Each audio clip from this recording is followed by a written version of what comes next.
acontece com a tua palavra. Lâmpada para os meus pés é a tua palavra, luz para os corações. É a tua palavra.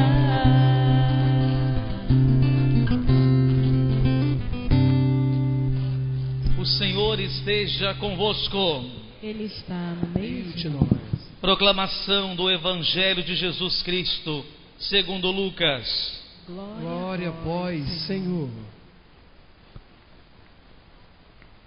Naquele tempo, disse Jesus a seus discípulos: Eu vim para lançar fogo sobre a terra, e como gostaria que já estivesse aceso. Devo receber um batismo, e como estou ansioso até que isto se cumpra. Vós pensais que eu vim trazer a paz sobre a terra? Pelo contrário, eu vos digo, vim trazer divisão. Pois daqui em diante, numa família de 5 pessoas, 3 ficarão divididas contra 2, e 2 contra 3. Ficarão divididos o pai contra o filho, e o filho contra o pai, a mãe contra a filha, e a filha contra a mãe, a sogra contra a nora, e a nora contra a sogra. Palavra da salvação. Glória a vós, Senhor.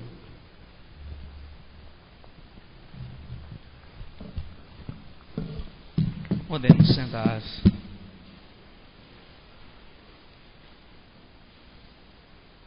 Caríssimos irmãos e irmãs, mês de agosto para nós católicos aqui no Brasil sempre é especial, porque temos a possibilidade de meditar sobre as mais diversas vocações, as mais diversas espécies de chamado aos quais o Senhor nos convida e nos envia. No primeiro final de semana, como víamos então no domingo passado, a vocação ao ministério ordenado, né? Os diáconos, os padres e os bispos. Então, o segundo final de semana, uma vez que estamos celebrando o Dia dos Pais, não pode ser outra vocação senão a vocação à família.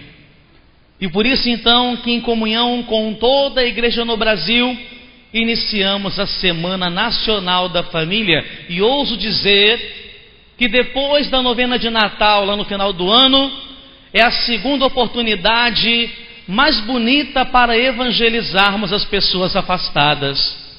Porque a Semana da Família é para que cada católico valorize o seu lar, cada cristão de boa vontade se identifique com a sua casa, com os seus, e possa realmente agradecer a Deus pela família que construiu. A Comissão Nacional da Pastoral Familiar nos deu um tema para refletirmos sobre esse ano na Semana da Família. O tema desse ano foi esse: misericórdia na família, dom e missão. Misericórdia na família, dom e missão. Eis o tema. E realmente é um tema oportuno. Por quê? Porque fundiu-se o ano da misericórdia com a situação da Semana da Família. E realmente constatemos, dentro de nossas casas, falta muitas vezes a misericórdia. Dentro de nossas casas, falta a misericórdia. Porque é aquela resposta, né, que foi mal interpretada, ou aquela palavra que foi mais um coice do que uma comunicação, ou é, enfim, uma briga, uma discussão, é a cara fechada, é o ficar de mal. Então falta misericórdia dentro de nossas casas. É quando você trata melhor as pessoas de fora da sua casa do que as de dentro da sua casa, né? Somos tão cordiais e bem educados e calminhos com os amigos, com as pessoas de fora, e com os de dentro somos realmente, né, paredes de concreto, duros, né, muito duros. Então falta misericórdia dentro de nossas casas. Então, dom e missão é um presente de Deus e uma tarefa para ser cumprida: trazer a misericórdia do Senhor para dentro da minha casa, trazer a misericórdia do Senhor para dentro do meu coração. Além desse grande evento que vamos refletir aqui a semana inteira, um outro evento também importante para a igreja no Brasil vai começar amanhã, dia 15, o 17º Congresso Eucarístico Nacional, que vai acontecer na cidade de Belém, a capital do estado do Pará, e terá como tema Eucaristia e Partilha na Amazônia Missionária, e como lema, uma frase já muito conhecida nossa, daquela passagem do Evangelho dos discípulos de Emaús: eles o reconheceram no partir do pão.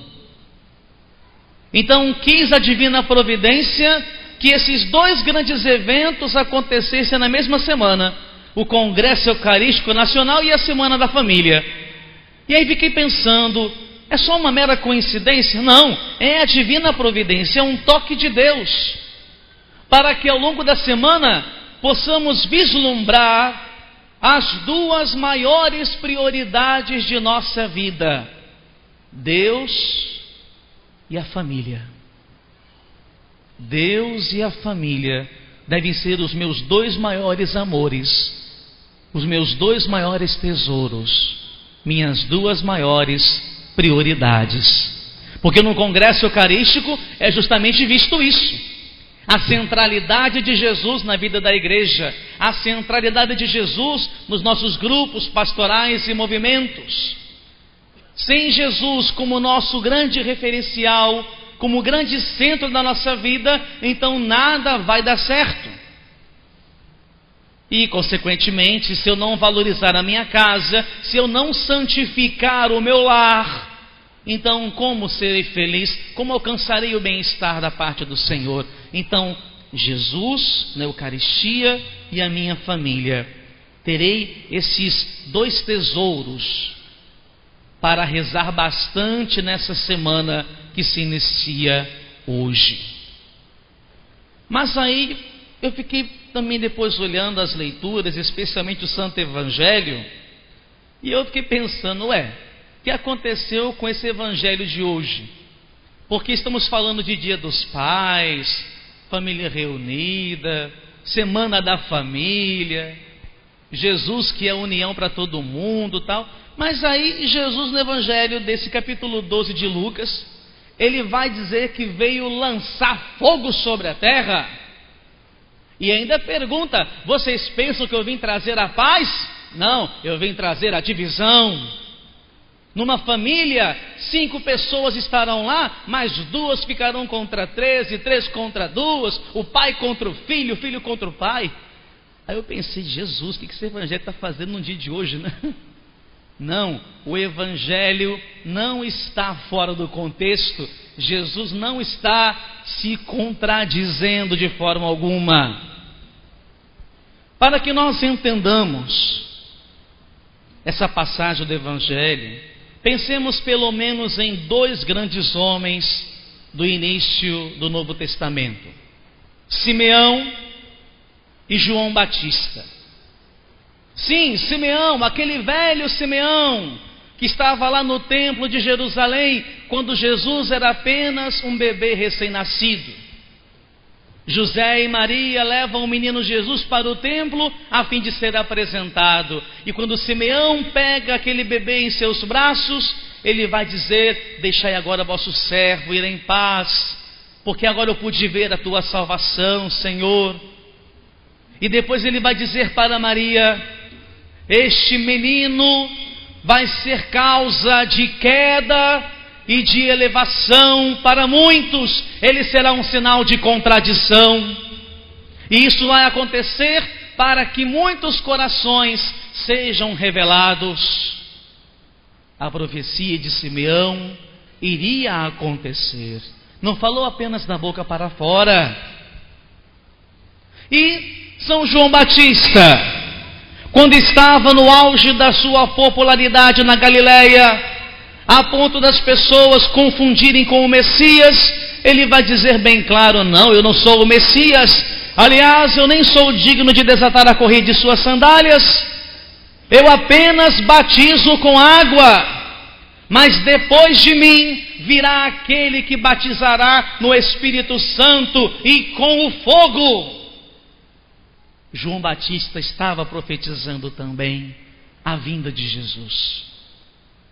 Então esse fogo ao qual o Senhor se refere no Evangelho de hoje, eu vim lançar fogo sobre a terra, não é um fogo de punição, como aquele fogo que destruiu Sodoma e Gomorra, mas é um fogo de renovação espiritual, um fogo da restauração, um fogo do toque de Deus para purificar, como aquele fogo que envolveu a sarça ardente, onde Moisés pôde contemplar ali a face de Deus. É esse fogo do Espírito Santo que Jesus deseja que se alastre em toda a face da terra, que esse fogo queime os corações, que esse fogo possa ser ateado em nossas casas. É o desejo do Senhor. Como gostaria que já estivesse aceso. E depois ele vai se referir também a uma espécie de batismo. Devo receber um batismo, e como estou ansioso até que isto se cumpra. Trata-se do batismo da sua paixão, onde ali ele será mergulhado em sangue, para nos dar a vida nova, a vida da graça de Deus. Ele quer cumprir a sua missão, ele quer jogar o fogo do Espírito sobre nós, e para que isso se cumpra definitivamente, uma escolha, uma decisão deverá ser feita, e aí ele se torna motivo de divisão, porque haverá aqueles que escolherão o Senhor, mas também haverá aqueles que irão ignorá-lo. E dentro de nossas casas vemos essa divisão. Aquela esposa que vem à missa todo domingo, uma mulher piedosa, uma mulher de fé que se confessa, que lê ou que canta ou que faz isso ou aquilo na igreja, e o marido que não reza nem o sinal da cruz. E aí Jesus, ele acaba sendo um sinal de contradição, porque na cabeça quente daquela discussão, o marido lá pelas tantas vai falar o quê? Você não quer morar na igreja não? Você não quer ficar lá morando com um padre não? Fica mais na igreja do que em casa? E a mulher toda calma: não, amor, não é assim. Ah, é sim! Porque você não me dá atenção, porque não sei o quê. E aí começa, né? Por quê? Porque se o marido tivesse escolhido o caminho do Senhor, como a esposa já tinha escolhido, tal discussão não precisaria acontecer. Jesus, ele quer separar casais? Claro que não. Jesus quer destruir as famílias? Claro que não. Mas na cabeça de um marido como esse, desse exemplo que acabei de dar, Jesus vai acabar se tornando uma espécie de rival, né? Jesus é meu rival. Ou Jesus ou eu. Daqui a pouco ele vai dizer isso até para a esposa, né? Ou esse Jesus aí ou eu. Ou a sua missa ou eu. E a mulher, tadinha, tem que dobrar o joelho, ter uma paciência mais que Jó, para poder não socar a cabeça daquele marido cabeça dura. Não é? Então o pai ficará contra o filho e o filho contra o pai. Quando é o pai que reza, o filho que não reza. Ou o filho que reza e o pai que não reza. A mãe ficará contra a filha ficará contra a mãe. Porque pode acontecer também lá e cá as mesmas circunstâncias. Então no dia que a família, toda ela, marido, esposa e filhos, quando todos tomam a decisão de crer no Senhor Jesus, não haverá ataque de Satanás que destrua essa casa. Mas enquanto um cônjuge colocar todo o peso da espiritualidade familiar em cima só do outro, a divisão vai acontecer. Amor, vamos na missa hoje. Ah, não, vai só você. Você já reza por nós dois já. Vá lá. Vamos na missa hoje. Não, você já rezando por mim, eu sei que eu estou rezando por você já. Vá lá. E fala: não, você tem que vir na missa comigo também. A missa é para nós dois, a salvação é para nós dois. Eu não posso salvar você não. Você tem que tomar conta da sua alma, como eu estou tomando conta da minha também. Ah, depois eu me vejo com Deus. Ele responde assim, né? Depois eu me vejo com Deus. E aí aquela esposa, ou aquele marido, que também pode acontecer, né? O marido que vem na missa, que reza, e a esposa que não está nem aí. Fica naquela angústia: oh Senhor, quando é que essa pessoa vai se converter? Quando é que esse cônjuge vai se converter e vai escolher o Senhor, como eu já escolhi também? Devemos fazer uma escolha, e uma escolha única. Ainda mais vocês que são casados. No matrimônio não se aprende isso. Uma só carne. Não são mais duas pessoas, mas uma só diante de Deus. Então, se é uma só carne, rezem juntos, porque vocês são uma pessoa só. Rezem juntos, vão à missa juntos, se confessem juntos. Se tem um problema: padre, o senhor pode conversar com a gente? Vamos lá. Uma assistência espiritual sempre será oportuna, porque o casal não sabe de tudo na vida. Um casal precisa de uma assistência espiritual também. Copo d'água, por favor, meu filho. Então, vai ser realmente necessário, muitas vezes, o padre intervir, ou se oferecer até, para poder ajudar um casal que está ali precisando de uma orientação. E o casal vai ter a humildade de falar isso: padre, a gente não está se entendendo lá em casa direito, estamos mais discutindo do que conversando, então vamos trabalhar isso.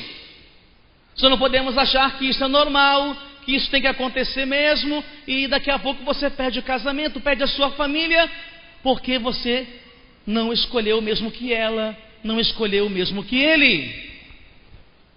Como disse muito bem Josué: eu e minha casa serviremos ao Senhor. Eu e minha casa serviremos ao Senhor. Vocês podem escolher outros caminhos, podem tentar escolher outros caminhos de felicidade, outros atalhos por aí, mas eu e minha casa serviremos ao Senhor. Esse é o desejo do Senhor, e que nós todos possamos fazer essa única escolha pelo Senhor. Enquanto isso, você marido, você esposa, que às vezes vem sozinho na missa, dobre o teu joelho, mas dobre para poder rezar pela conversão dessa pessoa. Porque se você é uma pessoa de fé, ou ao menos se julga uma pessoa de fé, a graça um dia vai acontecer, sim. Mas você precisa crer de todo o coração na mudança dessa pessoa. Você precisa realmente acreditar que Deus pode entrar na vida dessa pessoa. Porque se você mesmo já desistiu dela, o que é que Deus poderá fazer por ela, não é? O que é que Deus poderá fazer? Vocês pensam que eu vim trazer a paz sobre a terra? Vai perguntar Jesus. Não, eu vim trazer a divisão. Paz não é ficar em cima do muro. Paz não é você não se posicionar. Paz é você escolher o caminho certo. E se você escolhe o caminho certo, você automaticamente elimina os caminhos errados. Então escolhamos todos pelo caminho certo.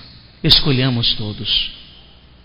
O marido e uma esposa dentro de uma casa devem ser sinais de Deus, profetas e profetisas, homens e mulheres que sejam pessoas da verdade, que falem a verdade, que santifiquem a própria casa. E muitas vezes falar a verdade para santificar a casa, isso vai doer. Mas a verdade, ela não apenas deve doer, deve construir, deve unir as pessoas. É a verdade dita com caridade, não é uma simples verdade seca, onde eu falo só para fazer o outro calar a boca. É a verdade que faz nós dois pensarmos, refletirmos e novamente voltar a conversar e a se entender. Mas ser um profeta de Deus dentro da casa vai ser uma atividade árdua. Veja o profeta Jeremias na primeira leitura de hoje. Simplesmente porque ele repetia de Deus tudo para o povo, o que aconteceu com Jeremias? Foi jogado na cisterna, abandonaram ele lá na lama, para ir se afundando na lama, para morrer lá, porque ele tinha falado: olha, o reino de Judá vai acabar, porque vocês, reis medíocres, ficam se misturando com nações pagãs aí, e Deus já falou que isso está errado, vocês vão se dar mal, o reino de Judá estará comprometido. E não, Jeremias, você é que é um agorento, você é que é um derrotista, você que é um pessimista, vai dar certo sim. E Jeremias falava: não, não vai dar certo, porque Deus falou que não vai dar certo. Resultado, jogaram Jeremias na cisterna, e deu errado mesmo. O reino de Judá acabou, porque a Babilônia chegou lá e arrasou tudo.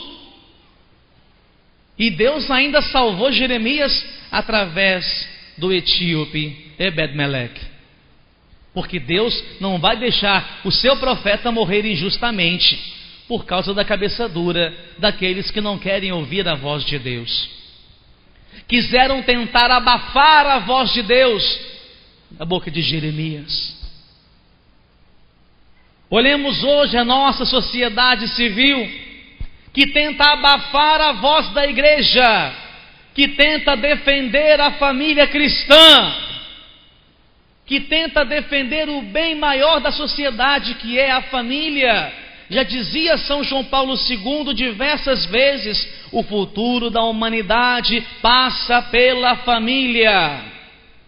Então, se a sociedade não cuidar da família, não conservar o bem da família, nós não teremos futuro nenhum.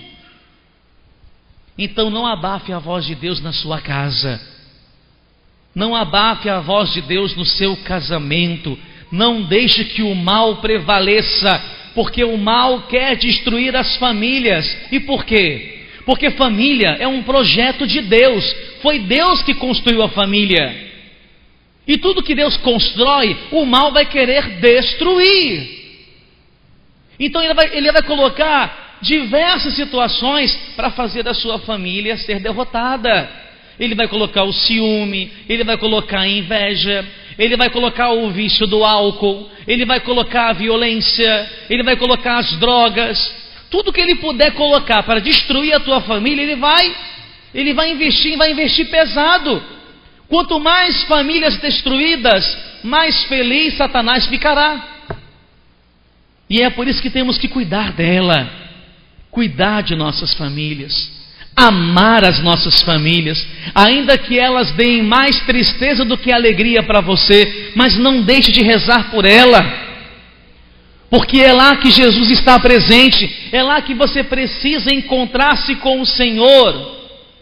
Então tomemos posse dessa segunda leitura de hoje, desse trecho do capítulo 12 da carta aos Hebreus, que vai dizer: empenhemo-nos com perseverança no combate que nos é proposto, com os olhos fixos em Jesus.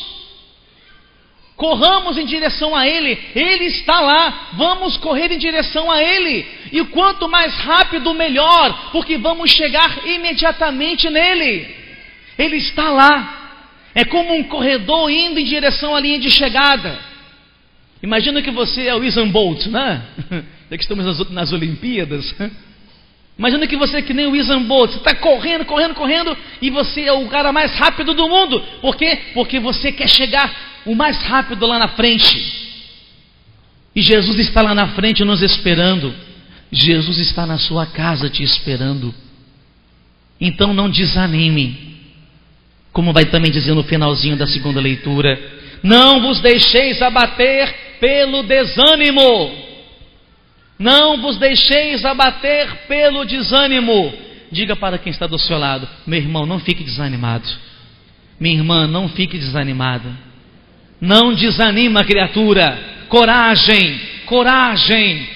Não desanima do teu casamento. Não desanima do teu pai, da tua mãe ou dos teus filhos. não desanima, não perde esse ânimo de Deus, não fique desanimado, porque é você, cristão de fé, que deve deixar o fogo do Espírito Santo entrar na tua casa. E uma última palavra, claro, para os papais. Papais, levantem-se mais uma vez, por favor. Os papais que estão aqui presentes, levantem aí. Como é bom ver os homens na igreja, não é? Tinha época que só tinha mulher na igreja, meu Deus. Olha lá, tem homens aqui, ó, papais, que beleza, graças a Deus. Uma palavra para esses homens. Papais, que responsabilidade, hein? A responsabilidade de construir uma casa, uma família, de cuidar de uma esposa e de filhos. O pai não é apenas aquele que dá um soco na mesa e fala: quem manda aqui sou eu. O pai não é só aquele que diz mais não do que sim. O pai não é apenas aquele que grita mais forte para falar que a voz mais importante dentro de casa é a dele. Isso é machismo, isso não é paternidade. Então, senhores pais, sejam bons exemplos para suas esposas e para os seus filhos. Para com as suas esposas, amem, cuidem muito bem delas, são suas companheiras. Então amem, dialoguem, conversem, deixem elas falarem também, deixem elas opinarem também, não queiram apenas os senhores terem a razão de tudo. E para com os filhos, sejam pais presentes. Muitos filhos reclamam da ausência dos pais, que o pai nunca está presente para dar um abraço, ou um beijo, ou um carinho, mas está sempre presente para dar uma bronca, para puxar a orelha, para brigar. Aí o pai está presente. Não, sejam presentes em todos os momentos. Se tiver que dar um abraço, vai dar um abraço, mas se tiver que puxar a orelha, vai puxar a orelha, mas porque antes deu o abraço. Então, papais, sejam bons homens. Cada vez mais. A paternidade é um presente de Deus, é um dom de Deus para os senhores, e não é fácil, porque vocês devem olhar o exemplo do próprio Deus, que é Pai. Foi o que Jesus mais insistiu para nós. Deus não é patrão, Deus é Pai, e se é Pai, Ele ama, Ele cuida. E se os senhores falarem: ah, padre, mas Deus é Deus, eu só sou um homem pecador, tá bom, então pense no homem como você, São José, pronto. E pela teologia, até onde eu sei, José não é imaculado igual Nossa Senhora. Então José também teve os seus pecados, como você também tem os seus. Você não é santo, mas também não é tão pecador assim. Como José, seja um homem justo, um homem humilde, que deu o máximo de si para sua esposa e seus filhos, como José também conseguiu cuidar dos dois maiores tesouros de Deus, Jesus e Maria, e ele fez realmente o seu papel, mesmo realmente sabendo que não teria contatos com Maria, mesmo que Jesus não fosse o seu filho biológico, mas olhe o amor que José teve, a ponto de ser depois proclamado padroeiro da Igreja Católica no mundo inteiro, porque ele cuidou, mesmo sendo um homem simples, um carpinteiro. Como eu sei que muitos dos senhores não são mestres e doutores, são trabalhadores, homens simples, mas se pelo menos com vocês os seus filhos aprenderem a ser pessoas honradas, porque tiveram um pai que desse esse exemplo, vocês já poderão dormir em paz. Se o filho puder dizer: meu pai me ensinou a ser um homem honrado, meu pai sempre deu o máximo de si, todo o suor ele gastou para ver a nossa família feliz, nunca deixou faltar nada. O meu pai podia ser grosso, podia ser isso, podia ser aquilo, mas ele sempre deu o máximo por nós. Que os seus filhos e suas esposas possam dizer, até de modo orgulhoso, isso para os outros.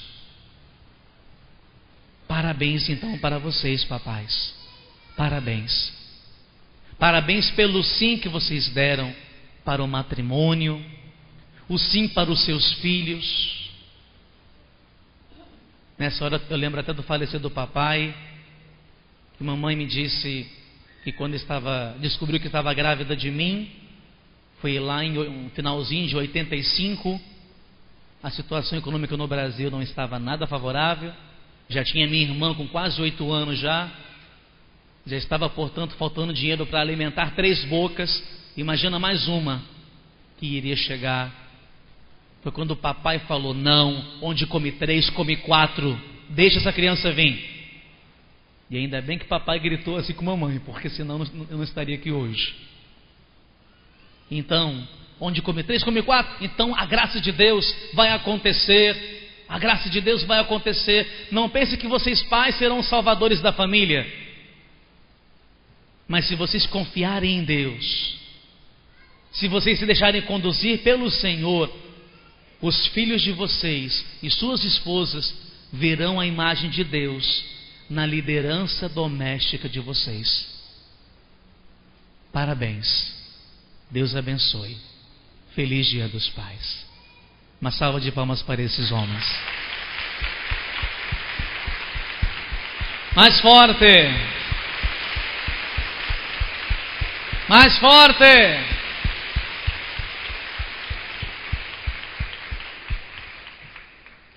Juntos, todos em pé, professemos a nossa fé. Creio em Deus Pai Todo-Poderoso,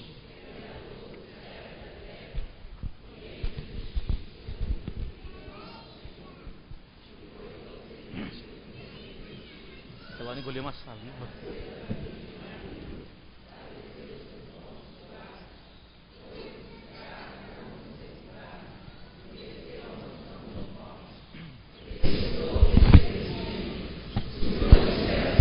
Está sentado à direita de Deus Pai Todo-Poderoso, onde há de vir a julgar os vivos e os mortos. Creio no Espírito Santo, na Santa Igreja Católica, na comunhão dos santos, na remissão dos pecados, na ressurreição da carne, na vida eterna. Amém. Apresentemos a Deus as nossas preces, os nossos pedidos, a esse Deus rico em misericórdia, que deseja alastrar o fogo do seu amor entre nós.